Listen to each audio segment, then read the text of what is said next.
안녕하십니까? 오늘은 EDI 교재 5번째 강의인 예수님의 사역 원리에 대해서 알아보려고 합니다. 강의를 하기 앞서 제가 기도하고 시작하겠습니다. 사랑의 하나님 아버지, 비대면으로 이루어지는 강의이지만 각자의 처소에서 동일한 성령의 임재 아래 이 강의를 듣게 하시고 이 강의를 통해서 전도하고 양육하고자 하는 열망이 각 교회들마다 성도들의 마음속에 불같이 일어나게 하옵소서. 예수님의 이름으로 기도드립니다. 아멘. 교재 35페이지를 펴주시겠습니까? 먼저 개관 목적을 다 함께 읽어보겠습니다. 이 강의의 목적은 주님의 지산명령 성취를 돕기 위해 당신으로 하여금 수입 모임을 통해 사람들을 제자화하는 일에 헌신하도록 하는 데 있다. 그 밑에 학습 목표도 다 같이 읽어보도록 하겠습니다. 제자에 대한 꿈을 성취하는데 헌신의 중요성을 설명할 수 있다. 예수님께서 사람들을 제자하는데 사용하신 8가지 원리를 정의할 수 있다. 세상에 나아가 다른 사람을 제자 삼는 일에 비추어 자신의 행동을 평가할 수 있다. 개관 목적과 학습 목표를 읽어본 것처럼 우리가 이 강의를 통해서 주님의 지상명령 성취를 위해서 사람들을 제자화하는 일에 헌신할 때 그 필요한 예수님의 제자 삼는 일에 대한 원리를 배우고자 합니다. 교재 36페이지 서론에 나오는 어떤 소년의 꿈 이야기가 있습니다. 이 이야기는 어떤 꿈을 가진 어린 소년의 이야기이다. 어렸을 때 그는 이 다음에 크면 올림픽 육상 종목에서 금메달을 꼭 따야겠다고 마음을 먹었다. 그것을 결심했을 때 그는 일주일에 5일간 열심히 달리기 연습하며 어른들의 가르침에 귀를 기울였다. 나이가 들어 고등학교에 갔을 때 연습을 방해하는 일이 생기기 시작했다. 달리기 연습을 하기로 계획한 시간에 친구들이 영화 구경 가자고 그를 찾아오곤 했다. 또 그는 기타를 배우기 시작했고 거의 매일 코드 연습에 많은 시간을 소비했다. 그러나 여전히 그는 다른 어떤 것보다도 올림픽 금메달리스트가 되는 꿈을 버리지 않았다. 그는 올림픽을 향한 꿈을 가지고 있었지만 계속해서 다른 일들에 시간을 빼앗겼기 때문에 그의 목적을 결코 이루지 못하게 되었음을 깨달았다. 이 소년의 꿈에는 어떤 잘못이 있었을까요? 이 질문에 대한 답은 그 소년의 꿈에는 아무런 잘못이 없습니다. 문제는 그가 꿈을 실현하기 위해서 필수적인 노력들을 하지 않았다는 것입니다.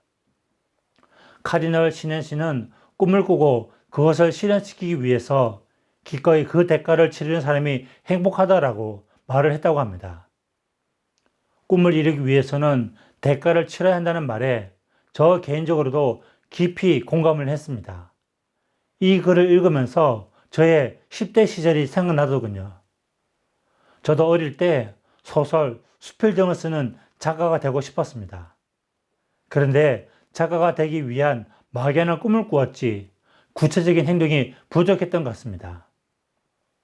책도 읽고 글을 써보기도 했지만 지금 생각해보면 겉멋에 흉내만 내다가 10대 시절 다 보냈기 때문입니다. 여러분은 저와 같은 그런 10대 시절을 보내시진 않으셨나요? 우리가 꿈이나 목적을 가지고 있을 때는 이것을 실현될 수 있도록 노력하고 행동해야 한다는 것입니다. 분명한 것은 하나님은 세상을 위한 꿈과 계획을 가지고 계십니다. 그래서 하나님께서는 당신의 독생자 예수님을 이 세상에 보내시고 십자가에서 죽게 하셨습니다. 그래서 세상 사람들이 그를 알고 그를 믿으며 예수 그리스도의 형상을 닮은 삶을 살게 하는 것입니다. 두 번째 질문 밑에 있는 제자와의 목표를 다 같이 한번 읽어보겠습니다. 제자와의 목표는 하나님의 말씀에 순종하여 우리 세대 안에 있는 모든 사람에게 복음을 전함으로 주님의 지산명령 성취를 돕는 일에 적극적으로 참여하는 성령 충만한 그리스도인들의 운동을 일으키는 것입니다. 위에서 보았던 소년의 꿈과 제자의 목표를 비교해보면 어떤 차이점이 있습니까? 운동력이 있는 것과 없는 것의 차이점이라고 말할 수 있습니다. 꿈을 이루고자 하는 움직임의 차이라고 말할 수 있습니다. 모든 그리스도인들은 이 꿈을 자신의 것으로 받아들여야 합니다. 저는 주님의 지사명령에 관해서 매우 중요한 질문 3가지를 하려고 합니다. 이 질문들은 시작부터 우리가 깊게 생각해야 하는 것들입니다. 3가지 중요한 질문을 다 함께 천천히 한번 읽어보겠습니다. 1. 당신은 지상명령이 성취되는 꿈을 가졌는가? 2. 제자와 승법 번식만이 그 꿈을 실현시킬 유일한 방법인 것을 확신하는가? 3. 당신은 그 꿈의 성취를 기대하며 헌신하고 있는가? 혹은 꿈이 있으면서도 실현시키지 못한 소년과 같은가? 여러분들 중에 어떤 분들은 그 주님의 지사명령 성취를 위해 일하려는 결단을 못 내리고 갈등할 것이고, 또 어떤 분들은 이미 이 일을 하고 있습니다. 우리는 어떻게 우리 생애에 지사명령 성취를 이룰 수 있는가를 알기를 원합니다. 이 꿈을 실현하기 위해 우리는 그것을 성취하는 방법을 알고 계획을 가질 필요가 있습니다. 그러므로 우리는 참 스승이신 예수 그리스도를 바라보고 예수님의 사역 원리를 배워야 하는 것입니다. 교재 37페이지를 펼쳐보십시오. 예수님의 사역 원리. 로버트 콜만의 주님의 전도 계획이라는 책에서 인용된 문구입니다. 예수님의 삶은 하나님의 목적에 따라 진행되었다. 그가 행하며 말씀하신 모든 것은 전체 목적의 일부였다. 모든 것이 세상을 구속하시려는 궁극적인 삶의 목적을 위한 것이므로 그 모든 것은 중요한 의미를 가진다. 이 목적이 그리스도의 행동을 좌우하도록 동기를 부여하였던 것이다. 그의 한 걸음 한 걸음이 하나님의 목적에 따라 이루어졌다는 사실에 주목하라. 예수님은 한순간도 그의 목적에 초점을 맞추는 것을 잊지 않으셨다. 예수님은 계획을 가지고 계셨습니다. 그 계획은 주님이 하늘에 올라가신 후에도 그의 사역이 계속될 수 있도록 사람들을 훈련시키는 것이었습니다. 예수님의 목표는 세상이었고 그의 수단은 사람들이었습니다. 예수님은 많은 사람들을 보살피셨지만 소수의 사람들을 육성하셨습니다. 우리의 목표가 세상이라면 우리도 예수님 같이 행해야 합니다. 그가 행하는 것을 아는 것도 하나의 방법일 수도 있지만 우리가 그리스도의 본을 따르려면 주님께서 어떻게 제자들을 훈련하신가를 알아야 합니다. 세상을 구속하시려는, 즉 지사명령을 성취하려는 그 목적을 위하여 예수님은 제자를 삼으셨습니다. 제자를 세우실 때 예수님은 어떻게 하셨습니까? 예수님의 제자 잡는 원리를 살펴보려고 합니다. 첫 번째 원리가 그는 제자들을 선택하셨다는 것입니다. 마가복음 3장 13절과 14절 말씀을 읽어보겠습니다. 또 산에 오르사 자기가 원하는 자들을 부르시니 나온지라. 이에 12를 세우셨으니 이는 자기와 함께 있게 하시고 또 보내사 전도도 하며. 예수님의 곁에는 수많은 사람들이 구름대처럼 모여들었습니다. 그 중에서 예수님은 많은 사람들을 구원하시기 위해서 12명의 제자들을 세우셨습니다. 이 12명의 제자들을 통해서 승법 번식을 일어나길 원하셨습니다. 그렇지만 예수님께서 12명의 제자들을 택하신 것은 예수님을 따르는 나머지 사람들을 배척한 것이나 대중을 무시하는 것은 아니었습니다. 두 번째로 그는 제자들과 함께 시간을 보내셨습니다. 너희도 처음부터 나와 함께 있었으므로 증언하였느니라. 요한복음 15장 27절에서 이렇게 말씀하셨습니다. 제자들이 주님과 함께 하도록 하신 것이 주님의 훈련 계획의 필수였습니다. 사역이 계속될수록 주님은 더 많은 시간을 택한 제자들에게 주셨습니다. 그들과 함께 먹고 자며 그들과 함께 이야기하셨습니다. 그들은 함께 한적한 길을 걸었으며 함께 항해했으며 함께 고기를 잡았고 함께 산에서 기도했고 회당에서 예배를 드렸습니다. 예수님께서 다른 사람들을 위해 사역하실 때에도 제자들은 늘 주님과 함께 했습니다. 이것이 주님께서 계속적인 주의와 개인적인 희생을 요구하신 것이었습니다. 예수님께서 이렇게 많은 시간을 제자들과 함께 보내신 중요한 이유는 무엇일까요? 첫 번째로 제자들의 모든 생활 영역, 즉 정신적, 육체적, 사회적, 영적인 면을 육성할 수 있었습니다.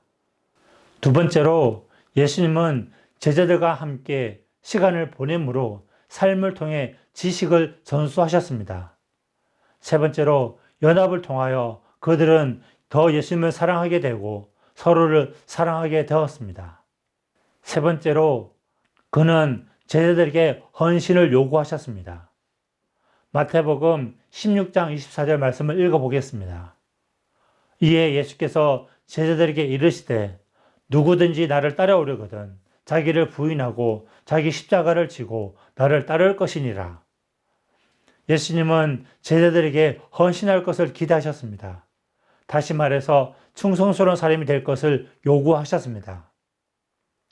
이 말씀처럼 그리스도의 제자가 되려면 자신의 삶 전체를 주님께 맡겨야 합니다. 거기에는 타협이 있을 수 없었습니다. 네 번째로 그는 제자들을 가르치셨습니다. 예수님께서 제자들에게 하나님의 자녀로서 생활에 알아야 할 것들을 가르치는데 여러 가지 수단을 사용하셨습니다. 주님이 사용한 두 가지 주된 교육 방법을 살펴보겠습니다. 첫 번째로 그는 원리에 대하여 강의하셨습니다. 예수님은 마태복음 5장에서 7장까지 나오는 상상수훈의 내용을 보면 제자들과 사람들에게 영적인 원리들을 가르치신 것을 볼 수가 있습니다. 이처럼 예수님은 상상수훈같이 실제적인 강의 사항을 통해서 제자들을 훈련시키는 데 시간을 사용하셨습니다. 마가복음 4장 33절에서 34절 말씀을 읽어보겠습니다. 예수께서 이러한 많은 비유로 그들이 알아들을 수 있는 대로 말씀을 가르치시되 비유가 아니면 말씀하지 아니하시고 다만 혼자 계실 때에 그 제자들에게 모든 것을 해석하시더라. 마가복음 4장에서 보면 네 가지의 비유를 설명하신 것을 볼 수 있습니다. 그런데 비유를 말씀하실 때는 제자들과 많은 무리의 사람들을 향해서 말씀하셨지만 비유의 자세한 해석하신 것은 제자들과 함께 계실 때 강의하신 것을 볼 수 있습니다. 두 번째, 그는 원리를 설명하기 위해 실제 생활 환경을 사용하셨습니다. 마가복음 4장 36절에서 41절 말씀을 읽어보겠습니다. 그날 저물 때에 제자들에게 이르시되 우리가 저편으로 건너가자 하시니 그들이 무리를 떠나 예수를 배에 계신 그대로 모시고 가매 다른 배들도 함께 하더니 큰 강풍이 일어나며 물결이 배에 부딪혀 들어와 배에 가득하게 되었더라. 예수께서는 고물에서 베개를 베고 주무시더니 제자들이 깨우며 이르되 선생님이여 우리가 죽게 된 것을 돌보지 아니하셨나이까 하니 예수께서 깨어 바람을 꾸짖으시며 바다더러 이르시되 잠잠하라 고요하라 하시니 바람이 그치고 아주 잔잔하여지더라. 이에 제자들에게 이르시되 어찌하여 이렇게 무서워하느냐 너희가 어찌 믿음이 없느냐 하시니 그들이 심히 두려워하여 서로 말하되 그가 누구기에 바람과 바다도 순종하는가 하였더라. 이 말씀에서 보신 것처럼 믿음에 관한 교훈을 제자들에게 가르치려고 갈릴리 바다의 강풍을 사용하셨습니다. 주님은 자신이 하나님의 아들이심을 나타내기 위해 이러한 기적을 사용하셨습니다. 제자들이 바르게 생각하고 행하도록 교육하는 기회로 그들의 실수를 사용하셨습니다. 제자들이 배울 수 있는 교육 현장으로 쓰시려고 다른 사람들을 만나셨습니다. 38페이지를 한번 보겠습니다. 다섯 번째로 그는 제자들에게 모범을 보이셨습니다. 요한복음 13장 15절에서 내가 너에게 행한 것 같이 너희도 행하게 하여 본을 보여노라 말씀하고 있습니다.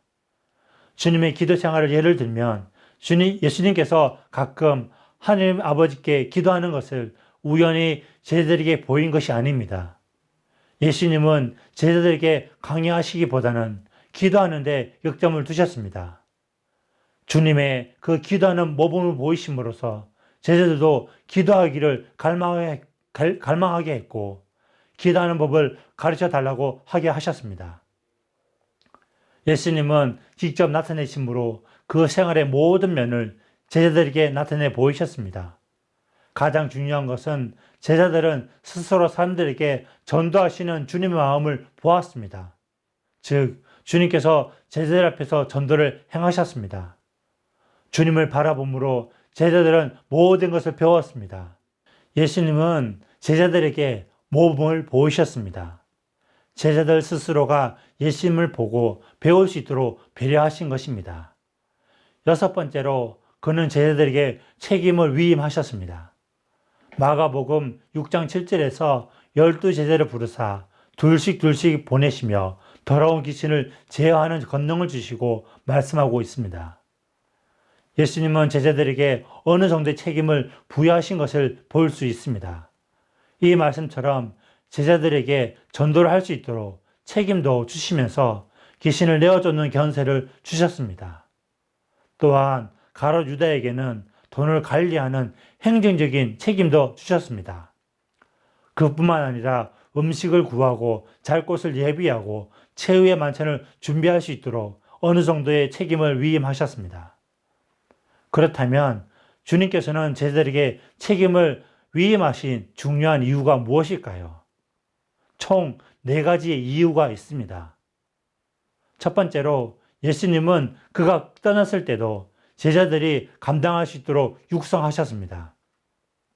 두 번째로 어미 독수리가 새끼를 둥지 밖으로 밀어내서 나는 것을 가르치는 것처럼 예수님은 제자들을 세상으로 보내시는 것이 필요했습니다.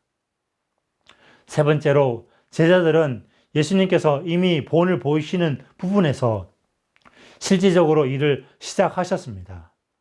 네 번째로 예수님께서는 제자들이 맡겨진 사역을 그 원인까지 파악하고 해낼 수 있도록 성장시키기 위해서였습니다. 일곱 번째로 그는 제자들을 점검하셨습니다. 마가복음 6장에서 보면 예수님은 제자들이 일을 마쳤을 때 그들의 사역 보고를 들으셨고 그들의 기쁨을 함께 나누셨습니다. 그들의 보고 후에 그들의 경험을 실질적으로 적용하는 것을 설명하셨습니다. 예를 들어 고통받는 소년을 제자들이 고치려 했으나 그들의 노력이 쓸데없었을 때 어떻게 대답하시는가를 보십시오. 마가복음 9장 14절부터 내용을 보면 주님이 안 계실 때 제자들이 귀신 들린 소년을 고치려고 했습니다. 제자들의 약한 믿음으로 문제는 컸고 예수님께서 산에서 내려오셨을 때 제자들 앞에서 발작을 일으키는 소년을 발견하셨습니다. 물론 예수님께서 그 소년을 고치셨지만 예수님은 실망한 제자들에게 하나님을 어떻게 믿는가에 관해서 여러 상황에 처해 있는 제자들의 행동과 반응에 대해서 점검하시려고 했습니다. 주님께서는 지상에서 사역이 끝이 가까울수록 제자들에게 더 많은 주의를 기울이셨습니다. 그는 제자들이 성공이나 실패에 그들을 머물러 있지 않게 하려고 하셨습니다. 그들이 무엇을 하든지 더 행하게 하고 배우게 하셨습니다. 마지막 8번째로 그는 제자들에게 영적 재신상을 부탁하셨습니다. 사도행전을 통해서 제자들의 사역의 결과를 볼 수 있었습니다. 사도행전은 제자들이 많은 사람들에게 생명의 재생산을 한 것에 대해 이야기합니다. 초대교회에서 영적 재생산의 결과로 예수님의 제자훈련 사역이 모범적이었다는 것을 볼 수가 있습니다. 지금까지 우리는 제자들을 훈련하는 데 사용한 그 예수님의 계획과 원리에 대해서 공부했습니다. 예수님의 생애는 함부로 된 것이 없습니다. 예수님의 목적은 분명했고 그의 삶의 매 순간을 목적에 따라 살았습니다. 우리 모두는 예수님처럼 같은 목적과 계획으로 하나님께 순종할 것을 결정해야 합니다. 같은 목적을 가지고 했지만 한 계단씩 그 계획을 수행하지 않는다면 금메달을 원하면서도 이루지 못한 소년과 같을 것입니다. 우리 생애의 마지막에 우리는 우리의 꿈이 결코 이루어지는 것을 보게 될 것입니다. 마지막으로 몇 가지 중요한 질문들을 해보려고 합니다. 이 질문은 우리 스스로에게 해보아야 할 질문입니다. 이 질문들은 강의가 마친 다음에 혼자 있을 때 조용히 답변들을 적어보시기 바랍니다. 당신은 무엇에 헌신하고 있습니까? 당신은 다른 사람들을 제자화하려는 꿈을 가지고 있습니까? 당신은 평생 동안 다른 사람들을 제자화하는 일에 지금 곧 헌신하시겠습니까? 그렇다면 하나님께 이 일에 헌신하겠다는 당신의 기도를 기록하십시오. 어떻게 당신의 꿈을 실현하시겠습니까? 현재 하는 일이 당신의 꿈을 실현하는 데 도움이 되는가? 그렇지 않다면 다른 무엇을 할 수 있는가?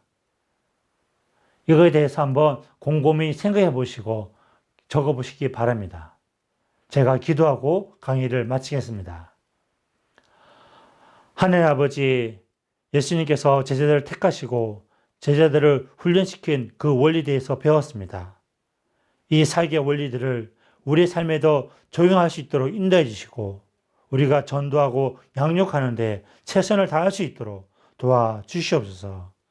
감사드리며 예수님의 이름으로 기도드렸습니다. 아멘.